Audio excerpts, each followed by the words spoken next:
There he is, the man, the myth, the legend. That is David Furones. How you feel taking down the Panthers last night? Oh man, I hate that I ended up doing that to them. I mean, I'm hearing a stat that whenever it's a Dolphins player that bangs the drum, it's bad mojo on them that they end up Yep. losing these games. So it was Jason Taylor last night that banged the drum, and they ended up losing. And after it looked like it was going so well, the 3-0 lead after one, you think they're cruising after a 6-1 win the game before, and you think they're going to put themselves one win away, and now it's 2-2 going back to Edmonton, which is where I'm going. I had an early morning flight to Minneapolis, got a long layover here, and now hopping on. We're gonna put he's going to Edmonton. Yeah. Oh And, no, I'm sorry. and can you wear an Oilers jersey? Yeah, go To ahead. Of course, you can. Edmonton isn't reverse it. flying any Dolphins players up to do anything, are they? To make sure here. Oh yeah, that's. Oh my I God, highly doubt that. I highly that would doubt it. be scary, bro. The Dolphins just finished mandatory minicamp. But I you don't know, think you they're know it would. going. They're going to Edmonton You in know it Alberta, would be. Canada. Wait a minute. You know it would be hilarious if Edmonton flew up Jalen Ramsey and John Smith. Maybe that would reverse it. Two guys I, who are I on the don't know. trade block for the That would Dolphins and that would spill the oil. That's for sure. for the Oilers. That's for sure. Okay, that's for sure. Oh man, God bless. Wow. All right. All right. So talk to us about minicamp wraps. Are you buying all this culture bullshit? To me, that's all. Dude, the Panthers didn't talk about that. They had to do it and show it, and it took them a couple of years to become what they've become. It didn't happen by talk and all that kind of stuff. I do give Bradley some credit because at the end of all that stuff that you guys asked him, he goes, "Hey, man, in the end, we'll see if it all works, for us." So I give him credit for all that because to me, this is just blah blah blah in the off season, dude. It really sounds like. Yeah. Well, that's all the Dolphins can do in front of us, and what we hear is tell us. And the thing is, in the past, yes, they were telling us, and then Bradley Chubb even admitted, well, in the past, if we were saying that we had the right culture, well, that we were lying because back then we weren't acting on it. According to him, now the guys in the building, when we can't see things, when it's the players that it's them being accountable to be there on time. He's saying their actions now are matching up with those words. So you hope it's true now. Even if it is true, there's only so much culture you can change in an off season in OTAs and minicamp when you're maybe several months removed from the pain of last year, and you still have so much to go before it really starts to mean something on the football field. So the true test of culture is when things get tough during the season and shit starts to go wrong. You lose a heartbreaker.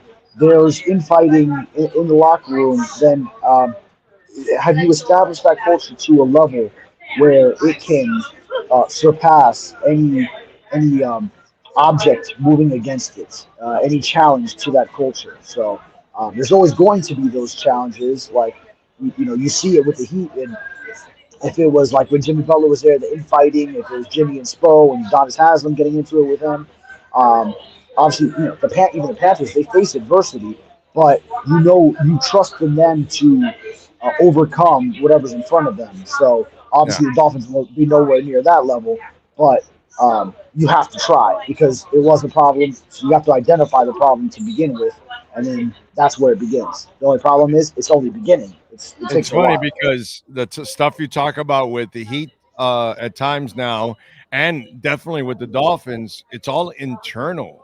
Whereas with the Panthers, none of it is ever Right. internal. It's Right. more external. The challenges of the game, the sport, playing a legitimate great team on the other Yes. side.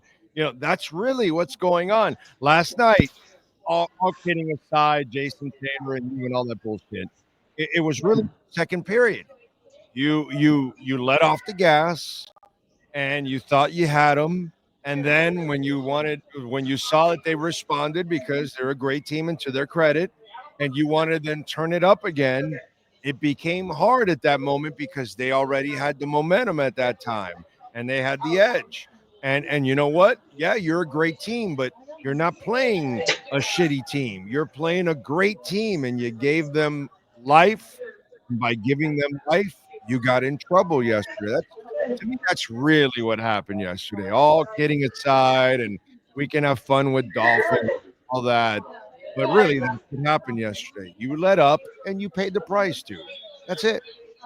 That's it. Yeah, I took that as a microcosm of like how last year's series went, where it was 3-0 in terms of games. The Panthers had a 3-0 lead, and then the Oilers pulled off three straight. Now in last year's series, the Panthers had the final say with the Game 7 victory in this game, where it went 3-0, and then they came all the way back to tie. They went ahead. Panthers, miraculous goal by Sam Reinhart at the angle that he had and to force overtime with the 20 seconds left. But then, and you almost had the Sam Bennett one in overtime that would have ended it, And deflected off the glove and Lundell. then the post. And Yeah, yeah, Lundell also, dude. That's why this is why in game three I told people, dude, don't get too high about this. Game three don't mean shit if you don't win game four. And there you go, you didn't win it. And now that you lost, it does to me, no big deal, bro. You lost. Okay. You let up and you paid the price, but you easily could have won this game. With many opportunities you had. Now you made it a 3-game set and you made it harder for yourself. I wouldn't be surprised if the Panthers win games 5 and 6, dude, and we're done. And that's it. But unfortunately, bro, you can't screw around with a great team. And they paid the price yesterday. That's it, dude. it's remarkable to me how in hockey, which I haven't followed that much throughout my life, but this recent Panthers run, I've been honed in on it. I mean, obviously covering it some, and I'm on these games coming up. How momentum really doesn't travel, doesn't go from one game to another. It could keep going that way, or it could just reverse course so quickly. And actually, yeah, the Oilers with Coach Chris Knobloch pulling Stuart Skinner in favor of the backup, that seemed to spark them. I don't know what effect that could have on the skaters, but they stopped giving up goals and then they started scoring them in the second period. So um, that was a great timing for that move, and now that's the next challenge that the Panthers will face. Yep. Yep. Your thoughts on the fact of the challenges that the Dolphins face to be a good team this year? Is it too many? Well, I'm going to point to a question that I asked, which I was curious about because I heard what Booger McFarland said on ESPN NFL Live about Mike McDaniel needing to be more innovative after last year, and how he kind of was figured out in a way by opposing defenses, and now it's on him to adjust to those adjustments, counter adjust. And I actually love that he echoed something that you continue to say is that the running game will be immensely important in exactly that. So, that's one of the challenges that you asked about challenges that I'm looking at is how they adjust to how defenses played Tyreek Hill and Jalen Waddle on the outside last year, which that's the biggest thing is when those guys are going, then this offense clicks. Obviously, you need Tua to be available as well, but in order to have defenses let up in the back end, get them out of the too high shells and the extra uh, coverage and attention Run. that they face, is run the football. And maybe you force a safety to come into the box, and then it's bombs away on to Tyreek Hill and Jalen Waddle. Dude, like the other day, I love him, bro. But I'm gonna call out anybody. I don't give a shit who it is, you or Poop here. And I'm driving and I'm hearing Poop on with Omar on QAM. And he goes, well, no, because Tua needs a perfect team. And I almost drove off the road like, Poop, what the fuck are you talking about, dude? Like, well, okay, when it's an even level playing field, which it has not happened for Tua at all, right? They were in Alabama. when it was even between him and Jalen Hurts, who was the better quarterback? Tua by Two over. miles, He overtook right? Jalen Hurts. Because he had a line, he had a running game, he had what he needed to succeed. If you give Tua the Eagles with Mm. Saquon Barkley in that defense, he'll win. Oh my God. If you give Tua what Tannehill had for 4 years in Tennessee, he wins. If you give Tua what Minnesota has had for the last 2 years, he wins. The problem is here in Miami, we have a lot of people that don't understand the quarterback position, and the quarterback cannot carry everything. And if you don't provide blocking and you don't provide a real running game, you make it really near impossible for a quarterback to carry you. And a quarterback like Tua that is like a Brady or a Breeze or a Marino or a Manning. And what I mean by that is they're stinking statues. These are not athletes. They're not going to win any games with their legs.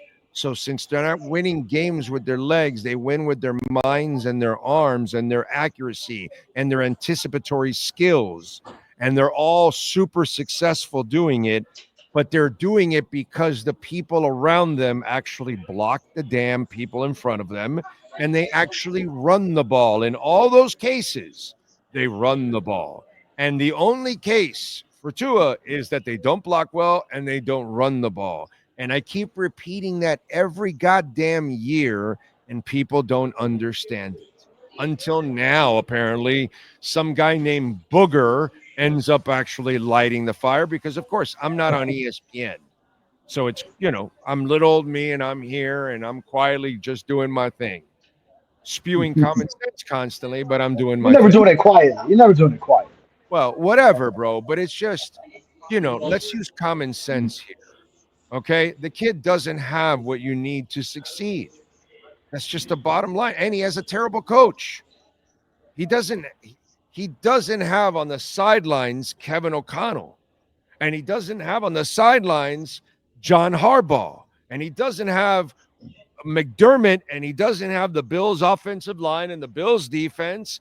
And then if you put Tua on the Bills, he dominates the division also because they have the better team. And so they have actual team.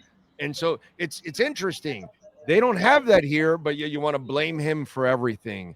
And that's where I look at you and I say, bro, you're dumb. You don't understand the quarterback position. And that's my problem with all of this. A lot of people don't understand football. They don't understand the quarterback. And they're so blinded by the story they have to cover or write or whatever. And they got to make it juicy because the quarterback's the one that's going to get the clicks. But in the end, dude, Bob Greasy won a Super Bowl throwing the ball 6 times, dude. 6 Trent Dilfer won a times. Super Bowl. Mm-hmm. Yeah, Peyton Manning won a Super Bowl and he couldn't throw the ball 10 yards. Yeah, his worst season as a passer. Right. But he had a team. Yeah. So he can do his job at least. The worst quarterback to ever win a Super Bowl is Peyton Manning. But Nah. My point That is, version, yeah. give him a team, bro. Give him a team. Give him something that he can work with, please. Oh, you make an excellent point, and I was almost going to counter with when you said no quarterback is going to win entirely on his own, which I mean no one has proven that they can. But I was almost going to counter like okay, like Josh Allen, the way he makes plays can Patrick Mahomes can, but then I stopped myself because. Well, no, Josh Allen. He still needs the run game. You remember when the Bills were 6-6 to start 2023, and then what changed when they moved on from Ken Dorsey and they had Joe Brady become OCs that they started running the ball with James Cook. So then they had that to complement Josh Allen and facilitate things for him. Patrick Mahomes, when he's been successful, actually when he has had his downfalls, twice losing in the Super Bowl, it's because he's got no blocking from him, no pass protection, and the pass rushers just demolished him in those Super Bowls that he lost. Put it this way, and I'll piss off a lot of people. Take Lamar out of the Ravens. Put Tua in the Ravens with Derrick Henry in the backfield, and they win a Super Bowl or get to the Super Bowl, and they go farther than Lamar. Why? Lamar pees in his pants because he can't pass. He's not a great passer. That's the problem. Yeah, the stats tell you one thing, but when you look at the reality, he's not a great passer. He has a limited passing tree, and yeah, once in a while he's an athlete and he'll throw some amazing things, but he can't consistently do it. And the teams know that. So they shut the run down and then they force him to beat you with the arm, and he can't do it. You put Tua on that team, and he goes farther than Lamar. But the problem is that Tua doesn't have Lamar's running game. He doesn't have Lamar's defense, and he doesn't have John Harbaugh on the sidelines. So, he's at a huge disadvantage. When you gave him Saban and a real team, he won a national championship. I mean, he can do it, but you've got to do your part. And that's the problem here in Miami. We had Marino here, and they never did their part. They never built a running game, and they never built a defense. And why? And you never ended up winning. You got lucky one time you got there, and you got your asses kicked because you didn't belong there. You just got lucky because the conference was down, and it didn't take that much to get there. And then, whatever. But in the end, you weren't good enough because the Niners were 1,000 times better. Why? They could run the ball. They had a defense. Marino didn't. So it's the same old problem. It's just a different quarterback and all that, but it's really the same problem. You don't know how to build around your quarterback. That's it. Yeah. When you do the hypotheticals of two on a different team, like I just think how you would have to really change that team so much. Like, there would be. I think they would find success if let's say if you drop two on the Ravens, if you drop two on the Eagles, but then some of the things that make them successful with their quarterbacks, you obviously wouldn't be able to do. Jalen Hurts and the tush push, you're obviously not doing that with Tua. So there would be like some transformation of how you run those teams. Obviously, Tua and Lamar Jackson completely different. My brother, I just gave you the example. It's called Alabama. Yeah, yeah. They didn't change shit. They didn't need. Mhm. They don't need. You don't need a running quarterback, bro. All the guys, the pocket passers, are the ones that own all the titles. This is the first year a running quarterback won the title. The first year. And was it really the quarterback that won the title? Not really. Okay. So, I mean, come on, dude. It's the pocket passers. Alabama didn't have to change anything. Why? You gain more with a passer than you do with a runner. The runner limits you because it becomes more obvious. The passer ruins it for you because if you can run the ball, you still have to defend the run. But if you can pass the ball and run, oh, that is really scary. But if you have limitations like a Jalen Hurts, like a Lamar, and you take the run game away from those guys, they that's their kryptonite. That's the difference. Whereas a pocket passer does not rely on their legs. They only rely on their legs to buy half a second, a fifth of a second, just to slide or roll or something, just to get a little extra time. That's the only time they use their legs, is just to kind of maneuver and manipulate the pocket. That's it, dude. So Alabama's your perfect example.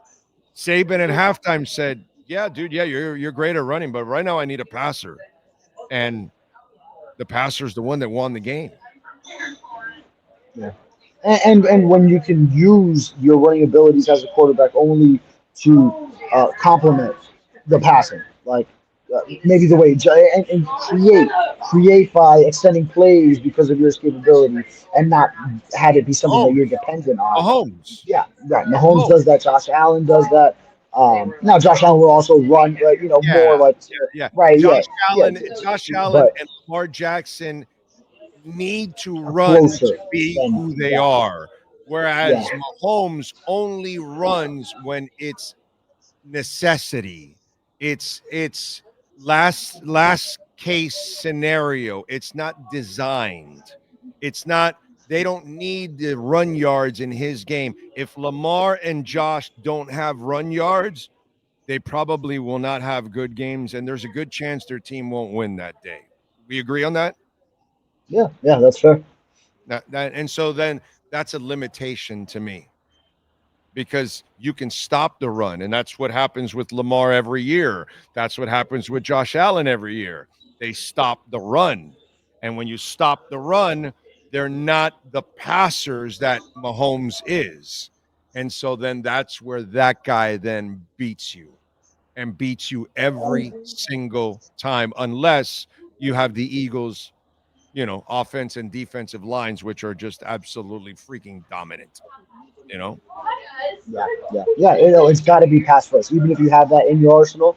And even as I think back in covering the Dolphins last year when Tua was trying to add that into his game, he said it's only when it's out of necessity and only to help extend plays for the passing game first, and then last resort would be to use the legs for rushing yards on the ground. So it's pass first. It's got to be pass first and What do and you have the run game with it. Have the tailback that could let those guys that specialize in run the football. When you have a Saquon Barkley like Jalen Hurts does. A lot of times in these mini camps, and now we wait till training camp, they are going through mental reps, and we'll close it with this. Are they? Do you see the presence of them using Madison and the Ollie kid more in reps than you normally would see those backups? Like they're trying to instill a more power running game. Did you see that at all while you're watching the reps? Uh, I would say, yeah, from the limited reps that we could see, I think yes. I like the mini camp and OTA the whole offseason, the four practices we were able to watch from Ollie Gordon. So I think he's got a decent shot to do some things for however much you can as a 6 round pick as a rookie. And I wasn't seeing too much of Alexander Madison earlier in the OTAs, but then I forget which minicamp session it was. It might have been the first one of the two because they cut the third one into a walkthrough, so there were just two. Yeah. But one of those, we started to see some things from Madison where he was running with some vision. Obviously, no pads on, so it's not like you can get a sense of how physical he was being. But we know he has that. He can be a short yardage option, and even like catching the ball a little bit out of the backfield too. So. I think, yeah, I go back to McDaniel's answer yesterday when asked about adjustments and the importance of running the football. I think this team is has the idea to be more physical. You see it with the addition of those two running backs. You see it with the emphasis at the guard position on the offensive line. The highest price free agent was James Daniels, one guard. They moved up in the second round for another one, and Jonas Avayanaya. And obviously, you have a really good fullback in Alec Ingold who can do some things, and you can maybe utilize his capabilities more in the run game as a lead blocker. And I say that because obviously, coming off our conversation, I think if you really want to give the offense a chance to succeed and Tua and a deep passing game, Madison and Ollie must be a part of it. Uh, you and I talked about this. This is in hindsight. I was terrified last year. I wanted to even bench Achan, remember, in the last couple of games, because I said, this season's over. I am tired of wearing that kid out. I was terrified that he was going to break down. He's not a big kid. And if you go into this season doing the same crap that you did last year, he will break down. I can guarantee you that. So for me, if Madison and Ollie, and by the way, running backs don't mean shit to me in any round. I think running backs can be impactful in any round. Running backs are not a thing I measure by where you were drafted. I measure by your physical ability, and if you can. I remember arguing with Omar about Ajayi. Remember that? Oh no, I don't see it. Are you kidding me? Like the rookie year, he was injured, and then in the last month and a half, he came out and had a couple games, and I love what I saw from Ajayi. And Omar was like, nah, I don't see him as an every down back. And I go, bro, yes, you can see it. And then the next year he had 1,100 yards. And so to me, I don't believe in that in any running back. I think running backs can be impactful. So I believe that Madison and Ollie, if they're not impactful, David, that's going to be a huge setback for the offense. Let's put it that way. I don't know if you agree or not, but if you can't power run, you're not going to get where you need to get to, especially in December and January. God forbid. Yes, I would love it. February. Let me say it. Go ahead. Yeah. No, I mean you need to lighten the workload on Devon Achan, and so there's two things. You need to do that, and you need to bring a more physical element to the run game. And Achan's not the one that's going to do that. You want him playing in space, so uh, let the physical backs do the physical running, and then let Achan. So fewer overall touches, but just being more efficient with them, putting him in space where he can break one at any moment. So let him do the home run hitting stuff, and then have the two backs that you brought in to be physical, and Jalen Wright. He can also be Punish, physical, and yeah, punish, and, bro. and he has made Punish. some strides this Give offseason. him a little Ingold. Give him a little Ollie. Give him a little Madison. Punish, punish, punish, and then release the Kraken. And then all Yeah. of a sudden, Achan out in the open field, and they're like, "Oh shh." You know what I'm saying? Let's go, dude. Let's go. That's what I want to see. I mean, when we've had great running games in the past, it's because we've had a little punch to it, man. Whether it's Lamar, whether it's AJ, whether it's Zonka, whether it's Ricky, when you've had a running game, you've had some punch, and then you've had a Tony Page that would sit you on your ass. That's what I'm talking about.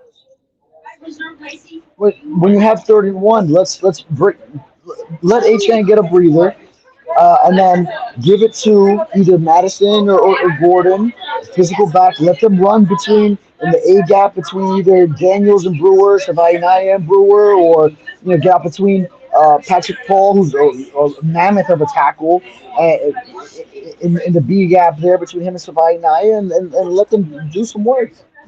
And then you get the first down, and you bring Achan back on, so that after you just pounded them, now he can come out into space, and while the defenses are covering Tyreek Hill and Jalen Waddle deep, you can throw a little flat route to Devon Achan, and he's breaking up for 20 yards after the catch.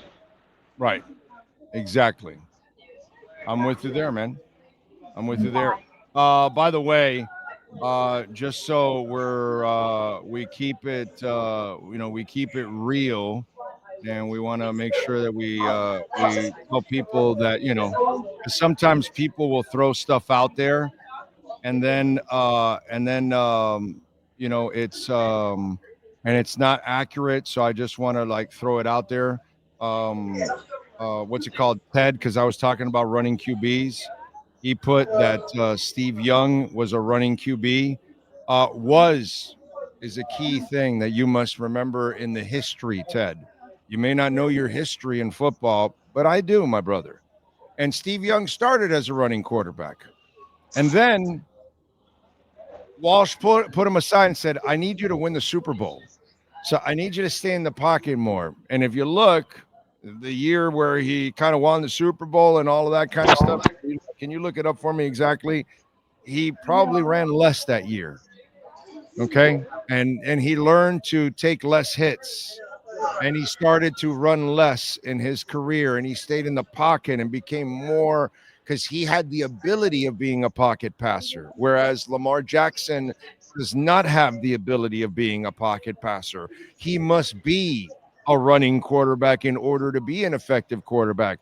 Steve Young learned that he did not have to settle with his legs. And by the way, he was a fantastic, fearless runner that even took on hits, and he would even drive his body into people, which was extremely stupid. And he learned that to stop being stupid. Steve Walsh taught him to stop being stupid, and then he won the Super Bowl, my friend. So yes, he was a running quarterback that learned to tame that talent and that skill so he can win a title. Okay, until Lamar Phillips ended his career coming off Europe football with the Barcelona Dragons. He had 1,000 yards with the Barcelona Dragons, maybe 1,100 yards. And he signed with the Niners because they needed a running back badly. And guess what? Lawrence Phillips missed a block on a blitz. And that was the last concussion of Steve Young's career, and he retired. So there's your history lesson, young man. Steve Young was a running quarterback until he learned Stop running. Anyway, what do you got going on in the South Florida Sun Sentinel with a little coverage of the Panthers? Yeah, traveling to Edmonton, so on my way over there now on this short turnaround in the series. I'll be there tomorrow night to cover Game 5. Got Game 6 as well, and then we'll also be on the still on the Dolphins beat. Um, I'm trying to get a Cam Smith story up sometime next week. I'll get back to some leftover items from minicamp, and we'll be on watch for Jalen Ramsey trade news, Johnny Smith, all that stuff, signing a corner, all these things that the Dolphins still need to do in the kind of 5 weeks before training camp opens. All right, good shit. As always, follow him on Twitter at David Furones _ and reach out to our friends at Welt Rheaume. They make this happen. They make this segment happen, and they make it happen every single day for us here on the show, and we appreciate it. Jeff Welt and Daniel Rheaume. Bankruptcy, which unfortunately, a lot of Americans are dealing with it. Our credit card debt is at its highest our country has ever had. It is a big issue, and you know what? It can happen to me. It can happen to you. It can happen to anybody. Do not be ashamed. You need help. Reach out to Welt Rheaume. They can help you. Those creditors are killing you and they're bothering you. Let's get them off your back. 954-966-4646. Homeowner property damage, condo damage, criminal defense, business owner claims, commercial litigation, personal injury. And remember, we're in hurricane season now. God forbid we get hit by a storm anywhere in Florida. If you do and you suffer any kind of damage, don't call the insurance companies. That's the worst thing you can do. You call Welt Rheaume, they have their own adjusters. They will send their adjusters to your house, and then they will attack the insurance company. Attack. 954-966-4646. Safe travels to you, young man. We will catch up next week, my friend. Go Panthers. Sounds good. Have a good weekend. Let's get it back to South Florida. 3-2 Panthers. That's right. Bring some good luck, damn it. Later. David Furones, baby. Welt Rheaume.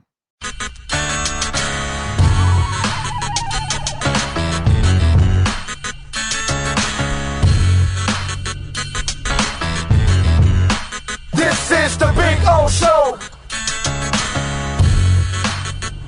This is the Big O Show.